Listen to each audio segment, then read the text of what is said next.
Hello friends, welcome to sarees food corner. நாம இன்னைக்கு ரொம்ப ஈஸியா ரொம்ப குயிக்கா செய்யக்கூடிய ஒரு சிம்பிளான தேங்காய் லட்டு, கோகோனட் லட்டு எப்படி பண்றதுன்னு பார்க்கலாம். அதுக்கு முன்னாடி இந்த சேனலை இது வரைக்கும் சப்ஸ்கிரைப் பண்ணாதவங்க சப்ஸ்கிரைப் பண்ணிக்கோங்க. பக்கத்துல இருக்கிற அந்த பெல் ஐக்கான பிரஸ் பண்ணிக்கோங்க. அப்பதான் நாங்க போற வீடியோ உங்களுக்கு நோட்டிபிகேஷன்ல காட்டும். வாங்க இப்ப வீடியோக்குள்ள போலாம். இதுக்கு நான் ஒரு முழு தேங்காய் எடுத்திருக்கேன். அதை வந்து 2 பேட்சா பிரிச்சு நான் மிக்சிலேயே போட்டு நல்லா ஃபைனா வந்து அரைச்சிக்க போறேன். இது ரஃபா தான் கட் பண்ணி எடுத்திருக்கேன். இது எந்த அளவுக்கு முடியுமோ அந்த அளவுக்கு ஃபைனா வந்து அரைச்சிக்கோங்க. இப்போ இதை அரைச்சிட்டு வந்துடலாம். இந்த மாதிரி எந்த அளவுக்கு முடியுமோ அந்த அளவுக்கு ஃபைனா நீங்க அரைச்சிக்கலாம். அரைச்சி இதை வந்து ஒரு பவுல்ல மாத்திக்கலாம்.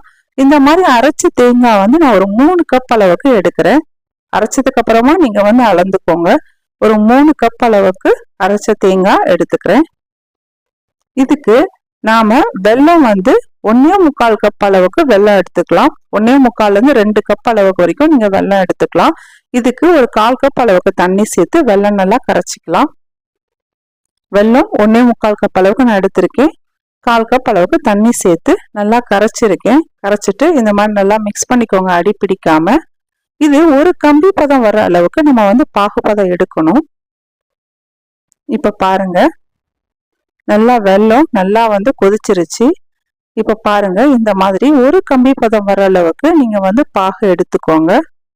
அவ்வளவுதான், வந்துருச்சு. இது ஒரு கம்பி பதம் அளவுக்கு. இப்போ ஸ்டவ் ஆஃப் பண்ணிட்டு இதை வந்து வடிகட்டிக்கலாம். அதுல மண்ணு தூசு எல்லாமே இருக்கும். வடிகட்டி அது ஓரமா அப்படியே எடுத்து வச்சிடலாம். இப்போ ஒரு பேன்ல 2 டீஸ்பூன் அளவுக்கு நெய் விட்டுக்கலாம். நெய் சேர்த்துட்டு நம்ம அளந்து வச்சிருக்கிற அந்த 3 கப் அளவுக்கு தேங்காய் இதுல சேர்த்து ஃப்ளேமை ஒரு மீடியம் ஃப்ளேம்ல வச்சு நல்லா இதை வந்து வதக்கிக்கலாம்.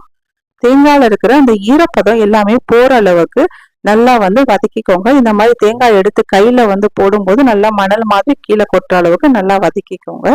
இப்போ நல்லா வதங்கிருச்சு. நம்ம பாகு எடுத்து வச்சிருக்கிற அந்த வெல்லம் வந்து இந்த தேங்காயில சேர்த்துடலாம். சேர்த்துட்டு நல்லா வந்து மிக்ஸ் பண்ணிக்கோங்க. மறுபடியும் இது ஒரு 10 நிமிஷம் அளவுக்கு நல்லா வந்து வதக்கிக்கோங்க. ஃப்ளேமை வந்து மீடியம் ஃப்ளேம்ல வச்சு கைவிடாம நல்லா ஒரு 10 நிமிஷம் அளவுக்கு ஈரம் எதுவும் இல்லாத அளவுக்கு நல்லா வந்து வதக்கிக்கலாம். ஸ்கூல்ல இருந்து வர்ற பிள்ளைங்களுக்கு இந்த மாதிரி நம்ம லட்டு செஞ்சு வச்சு கொடுக்கும்போது ரொம்ப விரும்பி சாப்பிடுவாங்க. சாக்லேட்டுக்கு பதிலா இந்த மாதிரி நம்ம ஸ்வீட் வந்து செஞ்சு கொடுக்கும்போது அவங்க சின்ன சின்ன பாலா இருக்கிறதுனால அழகா எடுத்து சாப்பிட்றதுக்கு ரொம்பவே வந்து விரும்பி சாப்பிடுவாங்க. இப்ப கொஞ்சமா ஏலக்காய் தூள் சேர்த்துக்கலாம். சேர்த்துட்டு நல்லா வந்து மறுபடியும் மிக்ஸ் பண்ணிக்கலாம். இந்த மாதிரி நல்லா மிக்ஸ் பண்ணிக்கோங்க. இது வந்து நம்ம வெல்லம் சேர்த்து தான் செய்யறோம். அதனால நல்ல ஒரு ஹெல்த்தியான ஒரு ஸ்நாக்ஸும் கூட இது. இந்த மாதிரி நல்லா வதக்கியாச்சு. இப்போ சுத்தமா தண்ணி எதுவும் இல்லை.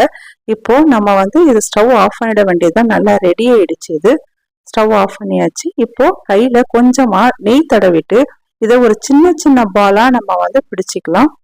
கொஞ்சம் ஆறுனதுக்கு அப்புறமா பிடிங்க. ரொம்ப சூடா இருக்கும்போது கை வைக்க முடியாது. கொஞ்சம் கை பொறுக்கிற அளவுக்கு சூடு வந்தோடனே இந்த மாதிரி சின்ன சின்ன பாலா அழகா செஞ்சு எடுத்து நல்லா ஆறுனதுக்கு அப்புறமா நீங்க ஸ்டோர் பண்ணி வச்சுக்கோங்க. ரொம்ப நல்லா இருக்கும். இது 1 வீக் வரைக்கும் உங்களுக்கு கெடாம நல்லா இருக்கும் உங்களுக்கு.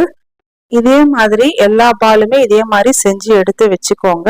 நீங்களும் இதே மாதிரி ட்ரை பண்ணி பாருங்க. ரொம்பவே நல்லா இருக்கும். ட்ரை பண்ணி பார்த்துட்டு எப்படி இருக்கு எனக்கு கமெண்ட்ல சொல்லுங்க. அவ்வளவுதான், ஒரு சூப்பரான தேங்காய் லட்டு ரெடி ஆயிடுச்சு. இந்த வீடியோ உங்களுக்கு பிடிச்சிருந்தா எங்க சேனலை நீங்க மறக்காம லைக் பண்ணுங்க, ஷேர் பண்ணுங்க, சப்ஸ்கிரைப் பண்ணுங்க. பக்கத்துல இருக்கிற அந்த பெல் ஐக்கான பிரஸ் பண்ணிக்கோங்க. இதே மாதிரி வேறொரு வீடியோல வந்து பாக்குறேன். நன்றி, வணக்கம்.